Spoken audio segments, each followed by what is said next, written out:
প্রিয় দর্শক বন্ধুরা, সবাই কেমন আছেন? আশা করি ভালো আছেন। আজকে এই ভিডিওতে আমরা যে বিষয়টি শিখব বা জানব সেটি হলো পুকুর লিজ চুক্তিপত্র কিভাবে লিখতে হয় বা কিভাবে সম্পাদন করতে হয়, এর লেখার ধরন কি, এটি আমরা আজকে এই ভিডিওতে শিখব। ভিউয়ার্স, আমি একটি চুক্তিপত্র, এই পুকুর লিজ চুক্তিপত্র কম্পিউটারে প্রিন্ট আউট করেছি একটি ফরম্যাট লিখে আপনাদেরকে বোঝানোর জন্য বা শেখাবার জন্য। আমি যদি পরস্পর রিডিং পড়ে যাই তাহলে বিষয়টি হয়তো ভাবছেন যে এত সময় নেবেন কেন, আপনি পরস্পর রিডিং পড়ে গেলে তো আমরা দেখে নেব। বিষয়টি এমন না, আপনি গুগলে সার্চ করলে এরকম ফরম্যাট আপনি অনেক পেয়ে যাবেন। আর বিষয় হলো এই চুক্তিপত্র বা এই যে বায়নামাপত্র, এর মধ্যে কি থাকে, কিভাবে লেখা হয়, স্টেপ বাই স্টেপ পুরোটাই গাইড আজকে এই ভিডিওতে করব। ভিউয়ার্স, এই পুকুর লিজ বা চুক্তিপত্রের আমি আপনাদেরকে যে পার্ট করে স্টেপ বাই স্টেপ শেখাবো, আমি আশা করি যেমন ধরনের পুকুর লিজ চুক্তিপত্র হোক আপনি লিখতে পারবেন। এর জন্য আপনাকে অনেক টাকা, 500-1000 টাকা খরচ করে আর কাউকে দিয়ে লেখাবার প্রয়োজন হবে না, আপনি নিজে লিখে নিতে পারেন।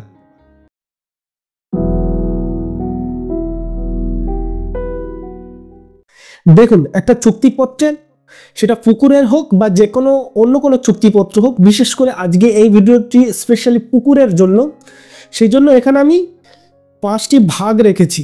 এগুলো যদি পরস্পর মেনটেন করি তাহলে একটা সম্পূর্ণ পরিপূর্ণ একটি চুক্তিপত্র কমপ্লিট হবে।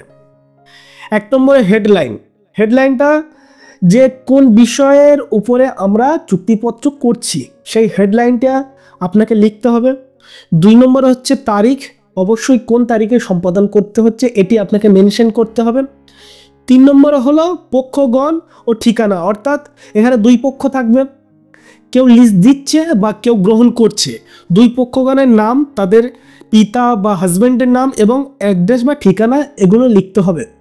4 নম্বরে যেটি হলো চুক্তির শর্তাবলী, এই বায়ানটা আপনাকে অবশ্যই গুছিয়ে সুন্দর করে সংক্ষেপে লিখতে হবে। 5 নম্বরে হলো সাক্ষী, অবশ্যই সাক্ষীগণের স্বাক্ষর, তাদের নাম লিখতে হবে। ঠিক আছে, তো ভিউয়ার্স, এই 5টা আমি খুব সহজে বললাম, এখানে শেষ নয়। এর মধ্যে আরেকটি সবচেয়ে যে বিষয়টি ইম্পর্টেন্ট বা গুরুত্বপূর্ণ হলো, সেটি হলো এই চুক্তির শর্তাবলীর মধ্যে আবার পার্ট অংশ রয়েছে, স্টেপ রয়েছে। সেগুলো কি কি? সেগুলি হলো, এখানে আমি 8টি স্টেপ রেখেছি বা অংশ রেখেছি বা পার্ট রেখেছি এই চুক্তির শর্তাবলীর মধ্যে। 1 নম্বর কি?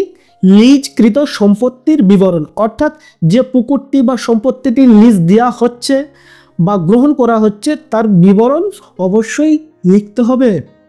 2 নম্বর হলো কি? লিজের মেয়াদ কতদিন বা কত বছর, কত মাস, এটি অবশ্যই উল্লেখ করতে হবে। এইরকম স্টেপ বাই স্টেপ আপনাকে তা তুলে ধরতে হবে চুক্তিপত্রের মধ্যে। 3 নম্বর হলো লিজ মূল্য, অর্থাৎ এই যে কত দিনের জন্য আপনি লিজ দিচ্ছেন সেই লিজ কত টাকার বিনিময়ে, সেই লিজটি অবশ্যই এখানে লিজের মূল্য আপনাকে উল্লেখ করতে হবে, সংখ্যায় উল্লেখ করতে হবে, কোথায় উল্লেখ করতে হবে। 4 নম্বর হলো ব্যবহার, যে পুকুরটি লিজ দেওয়া হচ্ছে বা যে গ্রহণ করছেন তিনি কোন পারপাসে লিজ নিচ্ছেন, পুকুরটি কি কাজে ব্যবহার করবেন, সেই ব্যবহার অবশ্যই এখানে উল্লেখ করতে হবে। 5 নম্বর হলো রক্ষণাবেক্ষণ, অর্থাৎ রক্ষণাবেক্ষণের কে দায়িত্ব নেবে সেটি উল্লেখ করতে হবে, যে সম্পত্তি বা পুকুরের আসল মালিক যে বা যারা না, যিনি লিজ নিচ্ছেন গ্রহীতা, তিনি রক্ষণাবেক্ষণ করবেন ওই পুকুরের, তা এখানে উল্লেখ করতে হবে। 6 নম্বর হলো ক্ষয়ক্ষতি ও প্রাকৃতিক দুর্যোগ, ক্ষয়ক্ষতি প্রাকৃতিক দুর্যোগের দায় কে নেবে, জমির মানে মালিক, পুকুরের মালিক, না যিনি গ্রহণ করছেন লিজ হিসাবে, লিজ নিচ্ছেন তিনি নেবেন, এটি অবশ্যই উল্লেখ করবেন। 7 নম্বর হচ্ছে চুক্তি ভঙ্গের শর্ত, যদি চুক্তি ভঙ্গ করা হয় তার কি শর্ত দেওয়া হবে তা এই চুক্তির শর্তাবলীর মধ্যে লিখতে হবে। 8 নম্বর সর্বশেষে বিতর্ক নিষ্পত্তি, অর্থাৎ যদি বিতর্ক তৈরি হয়, প্রবলেম ঝামেলার সৃষ্টি হয়, সেক্ষেত্রে কিভাবে নিষ্পত্তি করা হবে সেটিও উল্লেখ করতে হবে। সুতরাং প্রিয় দর্শক বন্ধুরা, যদি এই 8টি চুক্তি শর্তাবলীর মধ্যে এই 8টি বিষয় যদি উল্লেখ করা থাকে তবে একটি সুন্দর পরিপূর্ণ চুক্তিপত্র লেখা হবে। তো এবারে দেখে নেওয়া যাক আমি যেটি উল্লেখ করেছি সেটি আপনাদের সামনে পড়ে পড়ে স্টাডি করে আমি শোনাই, তাহলে বুঝতে আরও আপনাদেরকে সুবিধা হয়ে যাবে আপনাদের কাছে।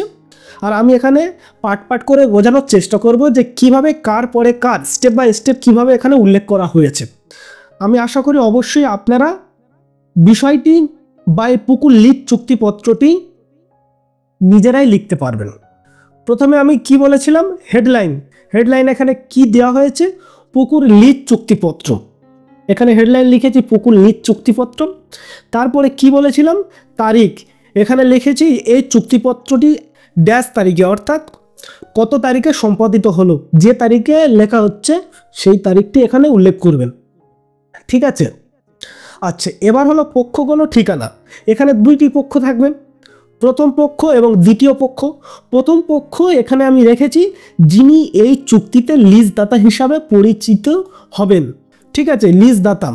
এখানে প্রথম পক্ষ একজন হতে পারে, একের অধিক হলে আপনারা অবশ্যই পক্ষগণ লিখবেন। ঠিক আছে, তো যিনি বা যারা লিজদাতা তাদেরকে প্রথম পক্ষে রাখবেন। নাম, স্বামী বা পিতা, অর্থাৎ মহিলা হলে স্বামী বা পিতা, এগুলো লিখবেন। আচ্ছা, ঠিকানা, অবশ্যই ঠিকানাটি দেবেন। দ্বিতীয় পক্ষে যদি একজন লিজ গ্রহীতা হিসাবে হয় তাহলে দ্বিতীয় পক্ষ লিখবেন, যদি একের অধিক হয় তাহলে পক্ষগণ লিখবেন। এখানে দ্বিতীয় পক্ষ কি, যিনি লিজ গ্রহীতা চুক্তিতে, তিনি দ্বিতীয় পক্ষ। নাম লিখবেন, পিতা বা স্বামীর নাম, ঠিকানা, এগুলো লিখবেন। এইগুলো হচ্ছে চুক্তিপত্রের একদম প্রথম ধাপ। আচ্ছা, যেটি হলো গুরুত্বপূর্ণ যে বয়ানটি লেখা হবে সেটি হলো এই চুক্তির শর্তাবলী। ঠিক আছে, চুক্তির শর্তাবলীতে এখানে আমি 8টা পার্ট বা অংশ করে দেখেছি। তো এখানে যে আমি চুক্তির শর্তাবলীর মধ্যে যা কিছু লিখেছি এর মধ্যে 8টি পার্ট রয়েছে। এখানে 2টি পেজ হয়েছে, 8টি পার্ট রয়েছে। আমি 8টি পার্ট ধরে ধরে আপনাদেরকে দেখাবো। আচ্ছা, প্রথমে পড়ে নেওয়া যাক। উক্ত পুকুরটি অবস্থিত ঠিকানা ও মৌজা। এখানে ঠিকানা ও মৌজা লিখবেন, যে কোন মৌজায়, কোন গ্রামে বা কোন এলাকাতে কোথায় অবস্থিত ওই পুকুরটি এখানে আপনারা লিখবেন। আচ্ছা, খতিয়ান নাম্বার, অর্থাৎ ওই পুকুরের যিনি বা যারা মালিক তাদের খতিয়ান নাম্বার লিখবেন। দাগ নম্বর লিখবেন, পুকুরের দাগ নম্বর থাকে, দাগ নম্বর লিখবেন। এবং ওই পুকুরটি মোট কতটা পরিমাণ রয়েছে সেটি এখানে উল্লেখ করতে হবে। অর্থাৎ আপনাদের ওখানে যদি বিঘায় থাকে বা কাঠা বা শতকের প্রচলন থাকে সেই হিসাবে আপনারা লিখবেন যে মোট পরিমাণ কত। তো তাহলে ভিউয়ার্স কি, এটি হলো লিজকৃত সম্পত্তির বিবরণ। এখান থেকে এই পর্যন্ত হলো 1 নম্বর শর্তাবলীর 1 নম্বর। আচ্ছা, তারপরে কি লেখা রয়েছে, এই লিজের মেয়াদ হবে ড্যাশ বছর, কত বছরের জন্য এই লিজ দেওয়া হচ্ছে সেটি উল্লেখ করতে হবে। শুরু হবে ড্যাশ তারিখ থেকে এবং শেষ হবে ড্যাশ তারিখে, অর্থাৎ কবে থেকে এই লিজের মেয়াদ স্টার্ট হচ্ছে এবং কবে, কত সালে, কত তারিখে শেষ হচ্ছে তা এখানে উল্লেখ করতে হবে। ভিউয়ার্স, এটি হলো সেকেন্ড পার্ট, লিজকৃত সেকেন্ড পার্ট। আমি বলেছিলাম লিজের মেয়াদ, এই হলো লিজের মেয়াদ, এক লাইনে কমপ্লিট হয়ে গেল। তারপরে কি লিখেছি দেখুন, প্রতি বছর লিজ মূল্য নির্ধারিত হলো। ভিউয়ার্স, এখানে সংখ্যায় লিখবেন, ব্র্যাকেটের টাকা মাত্র লিখবেন। মনে করুন এখানে আপনার 1 লক্ষ টাকা, ঠিক আছে, 1 লাখ টাকা। এখানে ঠিক একই রকম 1 লক্ষ টাকা লিখবেন। ঠিক আছে, যা প্রতি বছর 6 মাস অন্তর পরিশোধ করতে হবে। হ্যাঁ, এখানে একটা অপশন রাখছেন যে যেহেতু লিজের মোট মূল্য নির্ধারণ হয়েছে 1 লক্ষ টাকা, এখন লিজ যারা দাতা তারা চাইছেন যে আমরা একসঙ্গে টাকা নেব না, হয়তো যিনি লিজ গ্রহীতা তিনি একসঙ্গে দিতে পারবেন না, আমরা পার্ট করে নেব। যে মনে করুন 3 বছরের লিজ দেওয়া হয়েছে, তাহলে যদি প্রতি বছর নেওয়া হয় 1 লক্ষ টাকা 3 ভাগে ভাগ করে নিতে হবে। আর যদি আপনি ভাবেন যে 6 মাস অন্তর এই টাকা নেওয়া হবে তাহলে সেভাবে পার্ট করে উল্লেখ করতে হবে এখানে। ঠিক আছে, বাস এই যে 1 লাইন বা 2 লাইন লিখলাম এটি হলো লিজের মূল্য, চুক্তি শর্তাবলী 3 নম্বর অংশ বা পার্ট।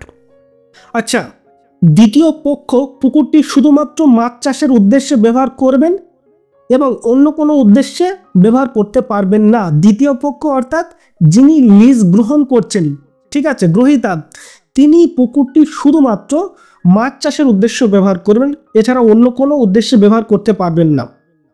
তো এটি হলো 4 নম্বর লিজ, 4 নম্বর অংশ। দেখুন 8টা পার্ট বলেছি আমি চুক্তিপত্রের মধ্যে, চুক্তির যে শর্তাবলী পুকুরের তার মধ্যে 8টা পার্ট, এখানে 8টা পার্ট উল্লেখ হবে। আপনারা দেখুন আচ্ছা, পরের লাইন কি রয়েছে? দ্বিতীয় পক্ষ পুকুরের বাঁধ, ঘাট, জলসেচ প্রভৃতি রক্ষণাবেক্ষণ করবেন নিজ খরচে। এটি হলো 5 নম্বর অংশ। আমি দেখাচ্ছি, দেখুন যে 5 নম্বরে কি বলেছিলাম, যে রক্ষণাবেক্ষণা। তো এই জায়গাটা আপনারা যেভাবে ডিল করবেন, মানে যেভাবে আপনারা একে অপরের সঙ্গে কথা বলবেন, যে পুকুরের বাঁধ, ঘাট, জলসেচ প্রভৃতি, মানে একটা পুকুর থাকলে মাছ চাষ করলে অনেক কিছু তার রক্ষণাবেক্ষণ মেনটেন করতে হয়। তো তার দায়িত্ব কে নেবে, যে দ্বিতীয় পক্ষ নেবে না প্রথম পক্ষ নেবে, সেই হিসেবে আপনারা এখানে লিখবেন। আমি যে দ্বিতীয় পক্ষ বলেছি, মানে যিনি লিজ গ্রহণ করছেন, সেইভাবে হবে এমনটা নয়। আপনি যখন এই চুক্তিপত্র লিখবেন তখন অবশ্যই আপনি যেভাবে বুঝবেন যে প্রথম পক্ষ দায়িত্ব নিচ্ছে না দ্বিতীয় পক্ষ, সেই হিসাবে প্রথম পক্ষ বা দ্বিতীয় পক্ষ আপনারা এখানে নোট করবেন। আচ্ছা, পরের লাইন কি রয়েছে? প্রাকৃতিক দুর্যোগ বা অন্য কোনো কারণে ক্ষয়ক্ষতির দায় প্রথম পক্ষের নয়। ভিউয়ার্স, এই যেমন এখন বর্ষাকাল, এখন হঠাৎ পুকুরে অনেক মাছ রয়েছে, বর্ষা হলো, বন্যা হয়ে গেল, যিনি লিজ নিয়েছেন তার অনেক টাকা ক্ষতি হয়ে গেল, তিনি এসে দ্বিতীয় পক্ষ আর প্রথম পক্ষকে এসে বলছে যে আমার অনেক টাকা লস হয়েছে, তো আমার যে 1